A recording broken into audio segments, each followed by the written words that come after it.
Welcome to Solanki nursing classes part 2 GIT disorder के अंदर अपन peptic ulcer की बात कर रहे थे और वहाँ पर हमने डिस्कस किया था पेप्टिक अल्सर का। लास्ट में हमने डिस्कस किया था कि उसका यूरिया ब्रीथ टेस्ट अपन पढ़ रहे थे और इसमें मैं आप कंटिन्यू लेकर चलता हूँ। पार्ट 2 के अंदर इंडिकेट करता है presence of H pylori in the stomach और वहाँ पर हमने डिस्कस किया था कि क्या करना है कि फर्स्ट बैलून में अपन क्या करना है, इसको बोलेंगे पेशेंट को कि इस बैलून के अंदर आप हवा को छोड़िए। ठीक है, अगर उस बैलून में आपको दिखती है कि एब्सेंस ऑफ कार्बन डाइऑक्साइड और अमोनिया, इसका मतलब ये है कि यहाँ पर क्या है कि सर एच पायलोरी प्रेजेंट नहीं है।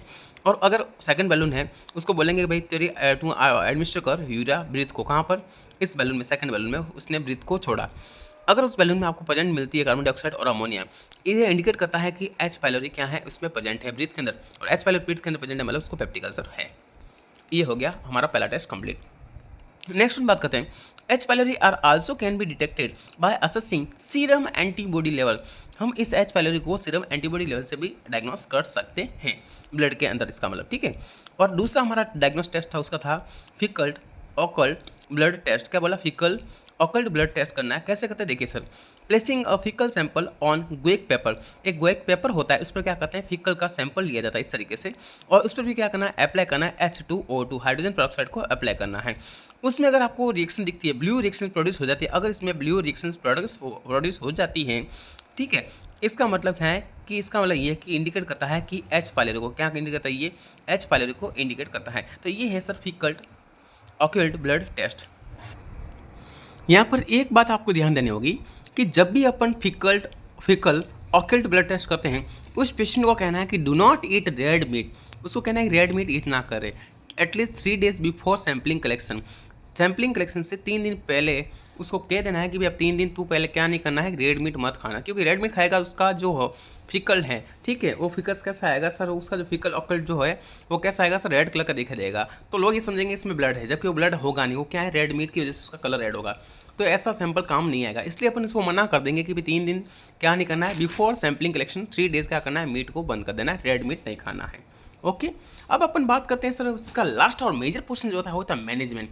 एमएसएन के अंदर अगर अपन बात करें तो मेडिकल सर्जिकल के अंदर जो 8 मार्क्स का जो टॉपिक होता है वो होता है उसका मैनेजमेंट। मैनेजमेंट के अपन डिस्कस करने वाले, देखिए सर कौन कौन से टॉपिक को पढ़ना है, वो है पहला मेडिकल मैनेजमेंट, इसका मतलब है कि फार्मेकोलॉजिकल मैनेजमेंट, यानी कि ड्रग्स के द्वारा इस कंडीशन को ट्रीट करने वाले अपन, और मेडिकेशन में कौन कौन सी मेडिकेशन देंगे वो अपन 1 by 1 करके यहाँ पर डिटेल से स्टडी पूरी करने वाले हैं। बहुत सारी यहाँ पर ड्रग्स दी जाती है, उनका मैकेनिज्म एक्शंस क्या होता है अच्छे से मैं आपको एक लाइन में आपको बता दूंगा विद एग्जाम्पल। फिर आता है सर्जिकल, अगर मेडिकल से ट्रीट नहीं हो तो अपन क्या करना है, उसको सर्जिकल मैनेजमेंट करना पड़ेगा, मतलब जो पार्ट क्या है उसमें बहुत ज़्यादा क्या हो रखा है, वहाँ पर अल्सर हो रखा है, उस पार्ट को कट करके रिमूव कर दो, बाहर निकाल दो, ठीक है, या फिर जिस वजह से ये अल्सर हो रहा है वो उस वजह से उस चीज़ को ही क्या करो, वहाँ से कट करके रिमूव कर दो। तो ये क्या है, सर्जिकल मैनेजमेंट होता है। अब पीछे बचा है नर्सिंग मैनेजमेंट। नर्सिंग में क्या करना, आपको उसका फूड हैबिट्स हैं, लाइफ स्टाइल्स हैं, ठीक है, बैड हैबिट्स हैं, जिससे अपने रिस्क फैक्टर जो पढ़े थे, जो रिस्क फैक्टर हमने पढ़े थे जिससे ये हो रहा है, उस रिस्क फैक्टर को क्या करना है सर, हमें अवॉइड करना है। ये क्या आ जाएगा, नर्सिंग मैनेजमेंट के अंदर अपन डील कर देंगे। तो चलो 1 by 1 करके अपन बिना अपना टाइम वेस्ट किए अपन पढ़ते हैं मेडिकल मैनेजमेंट। तो देखिए मेडिकल मैनेजमेंट अपन पढ़ देंगे, सबसे पहले ड्रग्स दी जाती है H2 ब्लॉकर, ठीक है, और वो क्या करेगी, इसका मैकेनिज्म एक्शन क्या होता है, देखिए डिक्रीज गैस्ट्रिक सिक्रेशन, ये गैस्ट्रिक सिक्रेशन को कम करेगी, कौन, H2 ब्लॉकर करेगी। अब इसमें एग्जांपल क्या है सर, तो देखो सर जो भी ड्रग्स पीछे लिखा है टिडिन है, जिसके पीछे इडिन लिखा हुआ है, वो सारी ड्रग्स कैसी है, H2 ब्लॉकर हैं। कौन कौन सी, सिमिटिडिन, रेनिटिडिन और निजाटिडिन, ये तीनों ड्रग्स कैसी हैं, H2 ब्लॉकर हैं, जो क्या करेगी इसमें गैस्ट्रिक सिक्रेशन को कम करेगी, जिससे क्या होगा, HCl का सिक्रेशन कम होगा, तो क्या होगा, इरोजन जो है वो अल्सर जो है, ठीक है, जो डैमेज है वो कम हो जाएगा। ये पहली ड्रग्स हमने पढ़ ली कंप्लीट। अब चलो अपन बात करते हैं दूसरी ड्रग्स के बारे में, जिसका नाम है PPI, proton pump inhibitor. Proton pump inhibitor ये क्या काम करती है, पहले इसका पढ़ते हैं mechanism of action. Suppress gastric acid secretion, जो गैस्ट्रिक एसिड सिक्रेशन हो रहा है उसको क्या करेगी, ये सप्रेस कर देगी, इसको ये कम कर देगी। तो अब इसमें कौन कौन सी ड्रग दी जाती है, इसका एग्जाम्पल बताओ सर हमें। तो देखो पेंटाप्राजोल, पीछे से सीधी बात है, इसमें कौन आएगी, जो पीछे झोल लगा है, जिसके पीछे झोल है वो सारी झोल कौन सी है, प्रोटॉन पंप इनहिबिटर है। सबका काम क्या होगा, सप्रेस करना, किसको, गैस्ट्रिक एसिड के सिक्रेशन को कम करना। चलो एग्जाम्पल पेंटोप्राजोल, इसोमिप्राजोल, लेंसोप्रेजोल, ओमिप्रेजोल, रेबिप्रेजोल, ये ड्रग्स के नाम आपने सुने होंगे अच्छे से। ये हो गया हमारा दूसरा ड्रग्स कंप्लीट। अब तीसरी ड्रग्स के बारे में पढ़ते हैं, वो कौन सी है, म्यूकोसल प्रोटेक्टिव एजेंट, यानी कि जो म्यूकस मेम्ब्रेन क्या हो रही है, डैमेज हो रही। अब इस लेयर को अगर मैं प्रोटेक्ट कर देता हूँ तो क्या होगा, ये अल्सर कॉज नहीं होंगे। चलो उसके लिए कौन सा मैकेनिज्म एक्शन ड्रग कौन दी जाती है, देखो सर, तो यहाँ पर अपन बात करेंगे, इसका एग्जाम्पल कौन सा है, सुक्रालफेट, आपने देखा होगा, नाम सुना होगा, सुक्रालफेट सिरप आता है, इनका नाम सुना होगा, ठीक है। इसका एक्शन क्या होता है, फॉर्मिंग प्रोटेक्टिव बैरियर, ये क्या करेगी, करेगी, एक प्रोटेक्टिव बैरियर बना देती हैं, जिससे क्या होगा, इरोजन्स नहीं होगा। लेकिन इस बात को ध्यान रखना, give 1 hour before each meal, खाना खाने से 1 घंटे पहले इसको दे दिया जाता है, ताकि ये क्या करेगा, पहले अंदर जाकर क्या करेगा, एक प्रोटेक्शन की लेयर बना देगा। ये इसका काम होता है। अब इसका साइड इफेक्ट क्या होता है, कॉन्स्टिपेशन। क्या करवाती है सर, ये कॉन्स्टिपेशन करवाती है। नेक्स्ट वन अपन बात करते हैं सर ड्रग्स की, और वो ड्रग हमारी कौन सी है, उस ड्रग का नाम हमारा है एंटासिड। कौन सी है, एंटा एसिड। एसिड के अगेंस्ट में काम करती है, इसलिए इसको नाम दिया एंटा एसिड। डिक्रीज करेगी एसिड के लेवल को, ये इसका मैकेनिज्म ऑफ एक्शन होता है। अब इसमें एग्जांपल बताओ सर, देखो एल्यूमिनियम हाइड्रोक्साइड, ठीक है, मैग्नीशियम हाइड्रोक्साइड और सोडियम बाइकार्बोनेट, और आत्मा है कैल्शियम कार्बोनेट। ये सब क्या है, ये सब एंटासिड हैं, ये आपको मैंने बता दिया, ठीक है सर। अपन आगे नेक्स्ट वन बात करते हैं। अब आती कौन सी ड्रग, एंटीकोलिनर्जिक ड्रग्स, जो क्या करती हैं, रिड्यूस गैस्ट्रिक मोटिलिटी। गैस्ट्रिक की मोटिलिटी को क्या करेगी, कम कर देगी। ये कौन सी है, एंटीकोलिनर्जिक। अब इसमें एग्जाम्पल कौन है, तो एट्रोपिन सल्फेट होता है। नेक्स्ट वन ड्रग आती है हमारी कौन सी, गैस्ट्रिक प्रोटेक्टेंट। कौन सी, गैस्ट्रिक प्रोटेक्टेंट। अब वो क्या करेगी, तो protective and anti secretory action होता है किसका, गैस्ट्रिक प्रोटेक्टेंट का। इसमें एग्जांपल कौन सा है, प्रोस्टाग्लैंडिन और मीजोप्रोस्टेट। याद करना भाइयों, ये मीजोप्रोस्टेट जो है, ये आपको ध्यान रखना है, किसमें, प्रेगनेंसी में नहीं देनी है, इसका थोड़ा ख्याल रखना। ये सारी क्या है, ये हमने सब पढ़ लिया, मेडिकल मैनेजमेंट हमने कंप्लीट पढ़ लिया। अब अपन चलते हैं, आपको लेकर मैं चलता हूँ, और क्या पढ़ेंगे अपन, सर्जिकल मैनेजमेंट पढ़ने वाले हैं। चलो अपन सर्जिकल मैनेजमेंट करने वाले हैं, लेकिन इससे पहले आपको एक चीज़ और बता देता हूँ।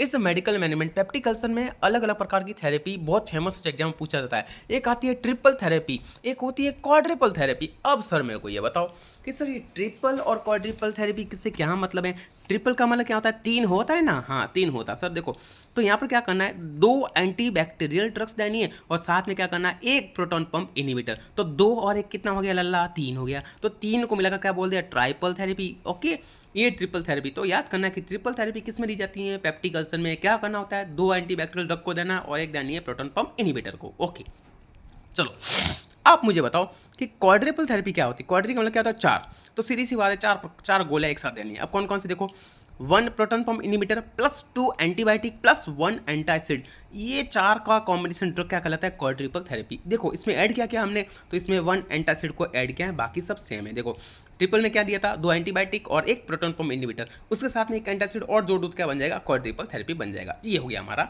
कंप्लीट क्या, क्वाड्रिपल थेरेपी। अब एंटीबायोटिक में कौन कौन सी देनी है, 2 आपको बता देता हूँ। तो ये देनी है पहली क्लेरिथ्रोमाइसिन और दूसरी थी एमोक्सिलिन। याद करना, ये 2 एंटीबायोटिक देनी है, ध्यान रखना इस चीज़ को। ओके, तो हमने बता दिया आपको कौन कौन सी देनी है, क्लेरिथ्रोमाइसिन और एमोक्सिलिन देना है, ठीक है। चलो अब अपन बात करते हैं नेक्स्ट कौन सा हमारा, सर्जिकल मैनेजमेंट। सर्जिकल मैनेजमेंट देखिए यहाँ पर पहला ही अपन क्या करने वाले, सर्जरी वेगोटोमी। यानी कि हमने पढ़ा कि सर वेगस नर्व स्टिमुलेट होने से क्या होता है, एसिल का सिक्रेशन बढ़ता है। अगर उस वेगस नर्व को ही मैं क्या करूँ, कट करके रिमूव कर देता हूँ, तो एसिल सिक्रेशन होगा ही नहीं, यानी अल्सर नहीं बनेगा। तो ये हो गया हमारा पहला सर्जिकल मैनेजमेंट, क्या है, वेगोटोमी। ओके, अब आप दूसरा करते हैं एंट्रेक्टोटोमी। एंट्रेक्टोमी का मतलब मैंने बताया था कि जो अल्सर होता है, गैस्ट्रिक अल्सर आपने सुना था, वो किस में होता है, पाइलोरस एंट्रम में होता है। अगर उस पार्ट को मैं कट करके रिमूव कर देता हूँ तो क्या कहलाएगा, एंट्रेक्टोमी, यानी कि रिमूव एंट्रम करना। दूसरा समझ में आ गया होगा आपको। तीसरी अपन बात करते हैं कौन सा होता है, पाइलेरोप्लास्टी होता है, opening into duodenum and small intestine. सीधी उसको कट करके उस पार्ट को ओपनिंग किस में करना, डोडेनम में या इंटेस्टाइन में ओपन कर दो, ये क्या कहलाता है, पाइलेरोप्लास्टी कहलाता है। अब आप आगे एक चीज को पढ़ते हैं और एग्जाम में पूछे जाने वाले क्वेश्चंस आपको पता होना चाहिए। बिलेरोथ 1 और बिलेरोथ 2, ये बहुत इंपॉर्टेंट टॉपिक है। बिलेरोथ 1 को समझते हैं और इसको क्या कहते हैं। बिलेरोथ 1 को ही कहा जाता है गैस्ट्रोड्यूडेनोस्टोमी। क्या बोलते हैं, गैस्ट्रोड्यूडेनोस्टोमी। मतलब गैस्ट्रो मतलब गैस्ट्रिक स्टोमक पार्ट, और ड्यूडेनो यानी कि ड्यूडेनम पार्ट, इन दोनों के बीच। देखिए sir, removal of lower portions of antrum. Lower portion of antrum का पार्ट क्या करो, वहाँ से हटा दो, किसका, स्टोमक का पार्ट, लोअर पोर्शन स्टोमक का हटा को कट कर दो। As well small portion of duodenum, और थोड़ा क्या करना है, ड्यूडेनम का पार्ट भी क्या करो, वहाँ से हटा दो, एंड पाइलोरस का पार्ट। रिमेनिंग जो भी सेगमेंट बचता है उसको क्या करो, जोड़ दो, एनास्टोमस कर दो ड्यूडेनम के साथ में। ये क्या कहलाता है, बिलेरोथ फर्स्ट कहलाता है। यानी कि गैस्ट्रिक का पार्ट हटा दिया और ड्यूडेनम का पार्ट आगे वाला हटा दिया, इस तरीके से पार्ट हटा दो, और बाकी जो पोर्शन बचा हुआ है इसको क्या करो, डायरेक्टली जोड़ दो आगे वाले पार्ट से। इसको बोलते हैं बिलेरोथ फर्स्ट। ये किस लिए करते हैं, ये करते हैं मोस्टली गैस्ट्रिक अल्सर में किया जाता है, बिलेरोथ फर्स्ट कंप्लीट। अब अपन चलते हैं, दूसरा पार्ट आता है हमारा कौन सा, बिलेरोथ 2। बिलेरोथ 2 क्या होता है, गैस्ट्रोजेजिनोस्टोमी। क्या बोलते हैं, gastrojejunostomy. Removal of distal third of stomach. Distal third यानी डिस्टल थर्ड पार्ट स्टोमक का दूर वाला पार्ट, उसको क्या करो, हटा दो। और एनास्टोमस कर दो किसके साथ, ड्यूडेनम और जेजुनम के साथ में। ये कहलाता है सर हमारा Billroth second. Remove gastric producing cell in the antrum and part of parietal cell, उस पार्ट को हटा दो जो क्या करती है पैरेटल सेल, जो क्या कर पैरेटल सेल वहाँ पर प्रेजेंट हो, और पैरेटल सेल क्या करती है, एसिड का सिक्रेशन कर रही है। ठीक है, ये कहलाता है गैस्ट्रोजेजुनोस्टोमी। मतलब स्टोमक को डायरेक्टली किसमें जोड़ना है, जेजुनम के साथ जोड़ दो, ये कहते हैं गैस्ट्रोजेजुनोस्टोमी। और स्टोमक को आधा पोर्शन कट करके डायरेक्ट किसके साथ जोड़ना है, ड्यूडेनम के साथ जोड़ते तो क्या बोल दिया, गैस्ट्रोड्यूडेनोस्टोमी। ये फर्स्ट और ये सेकंड। वो करते हैं किसमें, गैस्ट्रिक अल्सर में। ये करते हैं किसके अंदर, आपको बता देता हूँ, ड्यूडेनल अल्सर के अंदर। चलो नेक्स्ट अपन बात करते हैं टोटल गैस्ट्रोटोमी क्या होता है, रिमूवल ऑफ स्टोमक। टोटल का मतलब रिमूवल ऑफ स्टोमक। गैस्ट्रो का मतलब स्टोमक होता है, एक्टोमी का मतलब क्या होता है, रिमूव करना होता है, तो रिमूवल ऑफ स्टोमक। ठीक है, ये हो गया हमारा क्या, टोटल गैस्ट्रोक्टोमी हो गया। लेकिन ध्यान रखना, after gastrectomy patient has continue vitamin B12 for long life. जब मैं पूरा स्टोमक को हटा दूंगा तो उस पेशेंट को क्या देना है, तो पूरी लाइफ लॉन्ग क्या देना है, विटामिन B12 देना है। इस बात को ध्यान रखना, क्योंकि उसमें क्या हो सकता है, पर्नीशियस एनीमिया हो सकता है। विटामिन B12 की कमी से क्या होता है, एनीमिया, और उस एनीमिया को बोलते हैं पर्नीशियस। उसको रोकना है तो विटामिन B12 आपको बाहर से लाइफ लॉन्ग जिंदगी भर उसको देना पड़ेगा, ध्यान रखना। अब आता है सब total gastrectomy. Except NG tube drainage will be dark brown colour of next 12 two, ये सब टोटल में क्या करना है, पूरा पोर्शन नहीं, कुछ पार्ट इसको क्या करो, वहाँ स्टोमक का हटा दो, उसको बोलते हैं सब टोटल। जो पार्ट बेस्ट बेकार हो गया, खराब हो गया, उसको हटा दो, उसको बोलते हैं सब टोटल गैस्ट्रेक्टोमी कहते हैं। चलो ये हमने क्या पढ़ लिया सारा, हमने सर्जिकल मैनेजमेंट पूरा कंप्लीट कर दिया। अब मैं बात करता हूँ पोस्ट ऑपरेटिव इंटरवेंशन। ऑपरेशन के बाद में अब आपको इंटरवेंशन क्या करना है वो सुनिए। यहाँ पर फॉवलर पोजीशन दी जाती है पेशेंट को। मैं क्या बता रहा हूँ, नर्सिंग मैनेजमेंट बता रहा हूँ, सिंपल सा मतलब ये फॉवलर पोजीशन डालनी है for comfort and promote drainage. किस लिए, कंफर्ट और ड्रेनेज को प्रमोट करने के लिए दिया जाता है। असेस करना है बॉवल साउंड को। नॉर्मली कितना होता है बॉवल साउंड, मैंने आपको पहले ही बता दिया, 5 से 35, ठीक है, 5 to 35 पर मिनट। ये क्या होता है, नॉर्मल बॉवल साउंड होते हैं, इसको चेक करते रहना है। एटलीस्ट 1 every 5 to 15 सेकंड, हर 5 से 15 सेकंड में कितना होना चाहिए, एक आना चाहिए। ठीक, इस बात को ध्यान रखना। दूसरा और क्या करना आगे, नेक्स्ट में आपको करना है प्रोग्रेस डाइट फॉर्म। ठीक है, डाइट का आपको पता चेक करना है, उसको ध्यान रखता रहना है। ठीक है, डाइट के ऊपर उसका मैनेजमेंट करना होता है। पोस्ट ऑपरेटिव कॉम्प्लिकेशन क्या होता है उसको आप थोड़ा चेक कर लीजिए। हेमरेज हो सकता है ऑपरेशन के बाद में, व्यक्ति में देखने में मिलता है dumping syndrome. That's my favourite point and that's my favourite disorder. अब ये मैं कह सकता हूँ कि पेप्टिक अल्सर का ऑपरेशन कर दिया, सर्जिकल मैनेजमेंट कर दिया, उसका कॉम्प्लिकेशन होता है dumping syndrome. Dumping syndrome symptoms occurs 30 minute after eating. खाना खाने के 30 मिनट बाद में जो सिम्टम्स अपीयर होगा, कौन सा, डंपिंग सिंड्रोम का। और फिर क्या हो सकता है, कॉम्प्लिकेशन में डायरिया होगा, और क्या होगा, विटामिन B12 हमने अभी पढ़ा, ये होने के चांस ये होगा। ये चारों क्या होते हैं, कॉम्प्लिकेशन होते हैं पेप्टिक अल्सर के, यानी कि ऑपरेशन करने के बाद ये, ठीक है, पोस्ट ऑपरेटिव कॉम्प्लिकेशन कहलाते हैं। अब मैं बात करता हूँ मेरा फेवरेट डंपिंग सिंड्रोम, आपको थोड़ा सा बता देता हूँ। वैसे ये पूरा एक डिसऑर्डर है, इसको अलग से पढ़ेंगे, लेकिन थोड़ा सा आपको बता देता हूँ क्योंकि बहुत मैं एक्साइटेड हूँ। ये टॉपिक मेरा फेवरेट है, dumping syndrome. Rapid emptying of gastric contain into small intestine occur following gastric resection. Example gastrectomy. Gastrectomy यानी कि आपने स्टोमक पार्ट हटा दिया है, उसके बाद आपने क्या होता है कि अब जैसे ही व्यक्ति खाना खाएगा तो सीधा खाना पहले क्या स्टोमक जाता है, रुकता है, वहाँ पर उसका डाइजेशन होता है, ठीक है, और धीरे धीरे खाना नीचे जाता है, इंटेस्टाइन में जाता है, फिर एनएस के द्वारा बाहर निकलता है। अब ने क्या होगा, खाना ऊपर से खाया नीचे से निकला, ऐसी कंडीशन कहलाती है डंपिंग सिंड्रोम। क्या कहलाती है, डंपलिंग सिंड्रोम कहलाती है। ओके, ये हम यहाँ तक पढ़ेंगे। और आज हमारे टॉपिक हो गया क्या, पेप्टिक अल्सर हमने पूरा यहाँ पर कंप्लीट किया। आपको अगर ये मेरा पेप्टिक अल्सर का वीडियो अच्छा लगा हो तो प्लीज़ लाइक शेयर कमेंट जरूर करना, सब्सक्राइब चैनल को सब्सक्राइब जरूर करना, शेयर करते रहना। ये आपको मैं बता देता हूँ थोड़ा सा स्टोमक के बारे में। स्टोमक के अंदर टोटल 4 टाइप्स की लेयर होती हैं। सबसे बाहर होती है सीरोसा, अंदर उसके नीचे होती है मस्कुलरिस, उसके नीचे सब म्यूकोसा, एंड लास्ट वन और सबसे इंदर होती है म्यूकोसा लेयर। इस म्यूकोसा लेयर का क्या होता है, इरोजन होता है, और इसी से क्या होती है, बीमारी होती है, इसका नाम है पेप्टिक अल्सर। चलो अब ये हो गया हमारा इतना कंप्लीटेड। जय Shri Krishna, thank you so much. अच्छा लगे तो लाइक शेयर जरूर करना, कमेंट जरूर करना, फीडबैक जरूर देना मुझे, और कुछ इसमें एडिशन करना हो तो मुझे बताना कि सर इसमें ये करना है, नोट चाहिए तो मुझे डायरेक्टली मैसेज करना, DM करना, ठीक है। जय श्री कृष्ण।